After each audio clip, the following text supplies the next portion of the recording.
Hindi kami magpapalagay ng Mark of the Beast. Pugutan nyo na lang kami!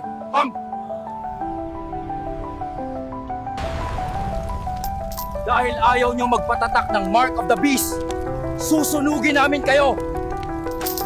After ng rapture, ganito ang mangyayari sa mga Kristiyanong naiwan.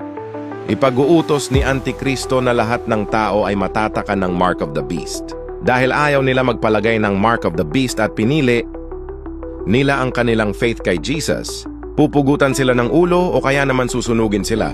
Pero pag namatay naman sila, heaven naman ang punta nila. Pero sa mga tao na may tatak ng 666 or Mark of the Beast, impyerno na ang punta nila. At wala na silang pagkakataong magsisi sapagkat bulag na sila sa katotohanan. Kaya kung maiwan ka man sa rapture, hayaan mo na lang patayin ka nila. At least heaven naman ang destination mo. Pero sana naman huwag kang papayag na maiwan ka sa rapture. Ngayon pa lang maging rapture-oriented ka na. Ibig sabihin ay maayos ang relationship mo kay Jesus, nabubuhay ka sa kabanalan at talagang mahal na mahal mo ang Panginoon.